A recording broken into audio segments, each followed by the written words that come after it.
विद्यार्थियों, इस वीडियो में मैं पाठ के कुछ और बचे हुए प्रश्न जो कि महत्वपूर्ण हैं उनको बताना आवश्यक है, नहीं तो आप लोगों को अड़चन होगी।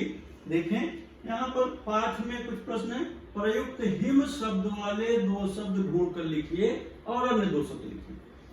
हिम से आप जैसे हिमाच्छादित, हिम से हिमशिखर, हिम से हिमसागर, हिमालय, इस तरह आपको शब्द बनाने हैं। अगला प्रश्न है, किसी यात्रा पर जाते समय आई कठिनाइयां, उनके समाधान पर आपको अपने विचार लिखने हैं। अब ये अपने विचार स्वतः समझ कर लिखने हैं। जब आप किसी यात्रा पर निकलते हैं, हम किसी सैर पर या यात्रा पर निकलते हैं, तो वहां आते जाते समय क्या कठिनाइयां होती हैं, असली पता तो तब चलेगा जब हम यात्रा करेंगे। या हम समझ सकते हैं कि क्या क्या कठिनाइयां हो सकती हैं। खाने पीने की दिक्कतें, सामान का कैसे व्यवस्थापन हो, पास में कितने पैसे रखे जाएं, रास्ते में कोई घटना दुर्घटना होगी तो हम कैसे करेंगे। ये तो समस्याएं हम कल्पना कर सकते हैं, मगर जब हम प्रत्यक्ष वहां पर जाएंगे तब असली पता चलेगा कि क्या कठिनाइयां होती हैं। किंतु यात्रा करना जरूरी है। प्रसिद्ध लेखक राहुल सांकृत्यायन, जो घुमक्कड़ी के बड़े जानकार थे, उन्होंने एक शेर कहा, सैर कर दुनिया की गाफिल जिंदगानी फिर कहां, जिंदगानी गर रही तो नौजवानी फिर कहां। इस तरह की बात उन्होंने कही। अर्थात यात्रा करना तो जरूरी है। अब उसमें जो अड़चने आएंगी, जो समस्याएं आएंगी, उनका समाधान यात्रा करते समय आपको पता चलेगा। इसके बाद पाठ का रचना बोध क्या है आपको देख लेना है।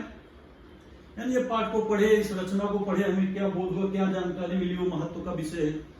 पर्वतीय प्रदेशों का जनजीवन किस तरह से है, किस तरह लोगों का वहाँ रहन सहन है, खान पान, वहाँ की संस्कृति कैसी है, कल्चर, वहाँ का सभ्यता, वहाँ के लोग, वहाँ के निवासी किस तरह से वहाँ पर अपना जीवन यापन करते हैं, ये रचना का मुख्य विषय है।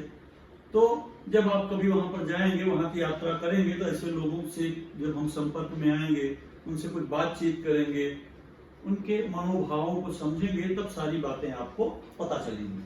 अब इसके बाद यहाँ पर भाषा बिंदु में कुछ प्रश्न दिए गए हैं। मैं इन प्रश्नों की जानकारी आपको बता दे रहा हूं, आप देखें। उचित विराम चिन्ह लगाने हैं। ऐसे तो मैंने विराम चिन्ह का प्रश्न आप लोगों को बता दिया है, विराम चिन्ह सबको लगवा दिया। विराम चिन्ह का मैं अलग से वीडियो बराबर में आपको दे चुका हूं। विराम चिन्ह के मैं 4 या 5 वीडियो दिया हूं, उसको आप देखेंगे। मगर फिर भी यहाँ पर जो प्रश्न दिया गया, एक बार मैं पढ़ करके विराम चिन्ह लगाना आपको बता दे रहा हूं, कैसे लगाएंगे देखें। पहले मैंने बगीचे में देखा, अल्प विराम, मैं फिर एक टीले पर चढ़ गया, वहां से उतर कर सीधे इधर चला आया। वाक्य के अंत में पूर्ण विराम लगेगा। दूसरा वाक्य देखें, वाह।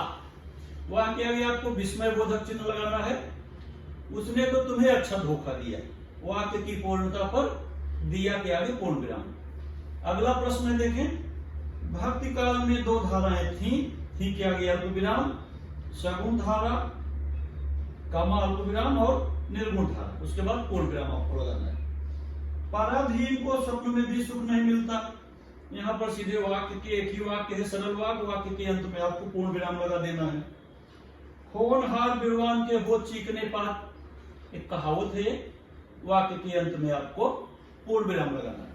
छठवां प्रश्न देखिए, दृश्य 3 के आगे डैश लगाइए।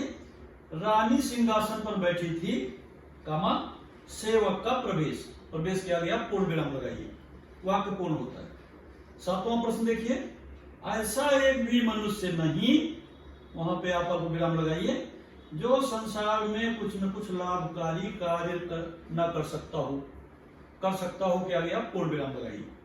8वां वाक्य देखिए, सूर्य अस्त हुआ, कामा आकाश लाल हुआ, कामा, कामा को अल्प विराम कहते हैं, ध्यान रखिए। हिंदी में अल्प विराम और अंग्रेजी में उसे कामा कहते हैं, तो आप समझ लीजिए उसको। सूर्य अस्त हुआ, अल्प विराम, आकाश लाल हुआ, उसके आगे अल्प विराम। वराह, वराह माने सुअर, पोखरों से उठकर घूमने लगे, अल्प विराम। हिरण हरियाली पर सोने लगे और जंगल में धीरे धीरे के बीच में आप डैश लगाइए, अंधेरा फैलने लगा, पूर्ण विराम। 9वां वाक्य देखिए, द्रव्य के आगे डैश लगाइए, उपादान कामा कारण डैश शक्कर से मिठाई बनाई जाती है। वाक्य बाद में आप पूर्ण विराम लगाइए। अनुवादित अनुदित, अनुदित को आप ब्रैकेट में बंद करिए, कोष्ठक उसे कहते हैं, जैसे कोष्ठक बनाते हो ना, दोनों ओर से घेरते हैं, अनुदित को कोष्ठक में करिए, ग्रंथ के आगे डैश करिए और कुटीर। इस तरह से आपको वाक्यों में कामा लगाना है या विराम चिन्हों का प्रयोग करना है, कामा विराम पूर्ण विराम चिन्ह। अगला यहां पर प्रश्न दिया गया, देखें, विलोम, सब विलोम माने उल्टे, उपसर्ग से संबंधित प्रश्न है। इनको आपको कैसे बनाना है, कैसे लिखना है अपनी कॉपी में, इसकी जानकारी आप समझ लीजिए। उसके आगे क्या लिखना है, आपको पहले देखा विराम चिन्हों के लिए 10 वाक्य दिए गए थे, उन 10 वाक्यों को आपको अपनी कॉपी में लिख लेना है, नोटबुक में। यहाँ पर 12 वाक्य दिए गए हैं, मैं शब्द बोल रहा हूं, प्रश्न बना दे रहा हूं, रिक्त स्थानों में वो शब्द लिखने हैं, आप उन्हें समझकर लिखिए। पहले देखें क्या करना है, शब्द बनाइए, प्रश्न में से देखो, शब्द बनाइए, विग्रह कीजिए तथा विलोम शब्द उसका लिखिए। पहला देखें, अति धन अधिक, शब्द बन गया अत्यधिक, तो अत्यधिक का विलोम न्यूनतम, एकदम कम। दूसरा शब्द कुछ दिया नहीं है, शब्द दिया है अनुज, इसका आपको विग्रह करना है, अनु धन जा, अनुज, अनुज माने छोटा, अनुज का विलोम हो गया अग्रज, यानी छोटा का बड़ा। दूसरा शब्द है दिया है अपधन कीर्ति, शब्द बन गया अपकीर्ति, अपकीर्ति माने बुराई, जिसका विलोम बना सत्कीर्ति, अपकीर्ति का सत्कीर्ति। चौथा प्रश्न दिया है, देखें, सद्गुण शब्द दिया है, इसका आपको विग्रह करना है, सत धन गुण, दाकता हो जाएगा, सत धन गुण सद्गुण, सद्गुण का विलोम हो गया दुर्गुण। प्रत्यक्ष, प्रति धन अक्ष, प्रत्यक्ष, प्रत्यक्ष का विलोम हो गया अप्रत्यक्ष। इसके बाद उद्धनति दिया है, शब्द बन गया उन्नति, उन्नति का विलोम अवनति। उद्धन थान, उत्थान, उत्थान का पतन शब्द बना। अपधनमान, अपमान, अपमान का विलोम सम्मान। इसी तरह से दुर्धन भाग्य, शब्द बना दुर्भाग्य, दुर्भाग्य का विलोम बन गया सद्भाग्य या सौभाग्य।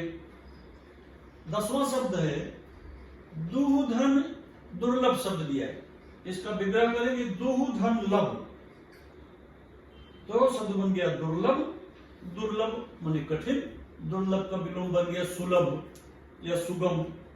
अगला शब्द है दिया है समधनमान, शब्द बना सम्मान, सम्मान का विलोम बना अपमान। 12वां शब्द है दिया है अभ्युत्थान, इसका विग्रह करेंगे अभिधन उत्थान, अभ्युत्थान, इसका विलोम हो जाएगा अवस्थान। इस तरह से विद्यार्थियों इस पाठ के सारे प्रश्न, क्योंकि प्रश्न थोड़ा कठिन है, कुछ व्याकरण संबंधी प्रश्न थे, प्रत्यय, विराम चिन्ह, विलोम शब्द, शब्दों का विग्रह। यद्यपि कि मैं ग्रामर के इन सारे प्रश्नों को आपको अलग से वीडियो में बता चुका हूं व्याकरण विभाग में, वहां से भी आप देख सकते हो, किंतु प्रत्यक्ष रूप से पाठ में यहाँ पर जो प्रश्न दिया है उसकी मैंने चर्चा की, उसके बारे में मैंने आपको जानकारी दिया, बताया। तो विद्यार्थियों इस तरह से ये प्रश्न आपको समझ लेना है, अपनी कॉपी में लिख लेना है। एक बात आज मैं फिर से पुनः आप लोगों को बता दूं, सभी विद्यार्थियों सावधान रहो, सतर्क रहो, अपना ध्यान रखो।